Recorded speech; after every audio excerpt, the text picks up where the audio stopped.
In a world on the brink of World War III, an ecological collapse seemingly just around the corner, what could possibly be more important than distracting yourself with a video game about stopping industrial expansion and defending nature? Grovekeeper is a real-time strategy game where you control a magical forest and use mythical creatures to stop waves of medieval enemies from destroying your little grove. I've been working on this game part-time for the last 3 years. What started as a small prototype, built while studying game design, has changed drastically over the course of its life, and earlier this year, it reached a pretty major milestone.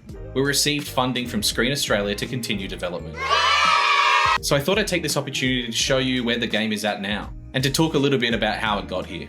The origins of the project go back to when I was studying game design at university. One of our classes was called Rapid Prototyping, where the whole idea was to get comfortable building games quickly to test whether an idea actually worked. Each week we had to create an entire game from scratch based on a prompt, essentially Game Jam 101. One week the prompt was maths, so I made this little game where you play a store clerk trying to quickly calculate the correct change at the cash register before the customer gets angry, and that one worked surprisingly well. But one week the prompt was simply tree.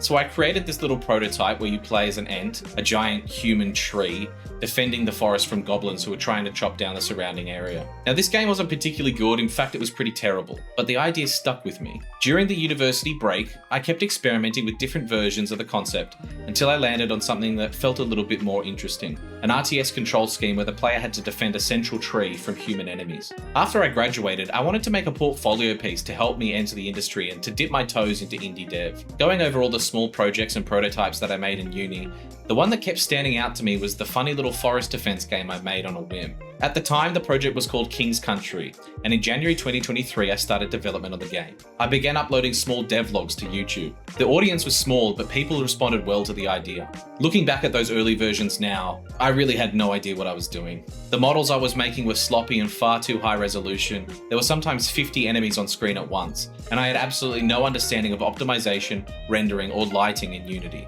The game design itself was also pretty confused. In the early versions, the level didn't actually end. Enemies would simply continue to spawn while the player gathered resources, and there wasn't really a proper game loop. It was about 6 months into development when I finally made a decision that brought the whole game together. Instead of endless enemies, the game would run in waves. Each level would begin with a peaceful stage, where the player could grow trees and position their defenses, and when they hit a start wave button, the combat stage would begin. Once the wave was cleared, the player would be offered a choice between 2 perks that made them stronger. Suddenly, the whole thing made sense. For the first time, it felt like a real game. Around this time, I was given the opportunity to represent my university at PAX and show off the game for the first time to the public. Looking back, the project was still really primitive, and I probably wasn't quite ready to be there, but it turned out to be one of the most valuable parts of the development. Hundreds of people came to try the game, and I got really great feedback through a feedback form I created. And this started what was really the playtesting stage of the game's development. About a year into development, and the game was starting to resemble something that I was really proud of and was happy to show other people. The graphics improved, the combat systems became more dynamic, the units could now move in formations while attacking because I split the top and bottom halves of the animations to allow them to attack and move at the same time. Slowly, it was all coming together. It should probably also be mentioned that during this time I was only working on the game in my spare time, during the hours of 8 PM to midnight every other day, while working 6 days a week and raising a 1-year-old child. So progress wasn't exactly rapid. Then in May 2024, something happened that completely changed the trajectory of the project. My former programming lecturer Brendan started taking an interest in the game. We organised a week away in the Blue Mountains that would become the first of several mountain jams, where we spent a week in a small cottage working on the project together. During that week, Brendan decided to come on board with the project, and overnight our productivity doubled. We split responsibilities. I focused on the art and game design, and Brendan focused on the programming and the systems. While I could write code well enough to make something happen on the screen, Brendan came in and completely saved the day and refactored the whole thing from the ground up. So the systems were scalable and far easier to work with. At that point, the project stopped feeling like a hobby and started to feel like a real studio. We created a company, Steep Summit Studios, and began applying for funding grants and speaking to publishers. This is where we quickly discovered that getting funding for an indie game is quite the process. The application alone took about a month of fairly intense work. There were budget and finance tables, development roadmaps, risk mitigation documents, inclusivity and accessibility reports, company registration extracts, and a video pitch explaining the project and our plans for it. On top of that, you need a playable prototype that demonstrates the game clearly. Ideally something stable and bug-free that someone can play and understand within a few minutes. We had spreadsheets, financial forecasts, a playable demo, and a pitch video that we must have recorded about 10 times before we were happy with it. So for that month, Brendan and I worked almost exclusively on the application, gathering documents, refining the pitch, planning the budget, and writing up schedules, trying to get the project as solid and professional as possible. Eventually, we submitted the grant.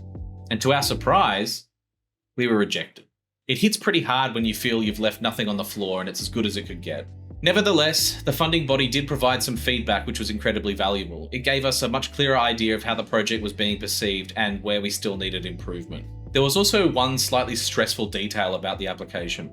For the Screen Australia Games Production Fund, you can only ever apply twice with the same project, which meant we effectively had one shot left. We applied for the next round of funding and waited with our fingers crossed, with fairly low expectations. Later that year, we exhibited with South by Southwest Sydney. The reception was encouraging, but it also made something pretty clear to us. The game wasn't ready. Publishers liked the idea, but the game itself was still too early. And honestly, they were right. The Unity project had become an absolute mess, the result of 2 years of experimentation and exploration. The scale of the world was completely wrong, with some units standing 5 Unity meters tall, which caused all sorts of issues with physics and lighting. There were unused assets everywhere, and the project was becoming increasingly difficult to manage. So we made a slightly terrifying decision. We started again. We created a brand new Unity project and rebuilt the game from scratch, bringing over only the assets and systems we actually needed. During another mountain jam in the Blue Mountains, we spent an entire week rebuilding the project. And by the end of that week, we had recreated the South by Southwest demo, but this time with a much cleaner and more organized foundation. From there, development started moving much faster. We added a dynamic skybox with a day-night cycle, redesigned the UI, implemented better ragdolls, and created an overworld map where the player can choose levels and upgrades for their units. Then in October 2025, Screen New South Wales sent us to PAX Australia to exhibit the game once more. This time we were determined to show something off that we were genuinely proud of. And by the skin of our teeth, we managed to have a rock-solid demo ready for the showcase. The reception was fantastic. Hundreds of people came to play the game. We even had an article written about us on PC Gamer. For the first time, it felt like the project had some real momentum behind it. But there was still a pretty big problem. Brendan and I were both still working other jobs, and most of the development was happening late at night or during the occasional mountain jam. If the project was ever going to become the game we wanted it to be, we needed the time and resources to actually focus on it properly. At the start of 2026, we received an email from Screen Australia. Our second funding application for the Games Production Fund had been successful. After 3 years of part-time development, Grovekeeper had finally received funding. It's a strange moment when something like this happens, because for so long this project had just been something that I worked on late at night, after everyone else had gone to bed. Something that mostly existed on my hard drive or an itch.io page or occasionally on the floor of a convention centre. And suddenly, it was real.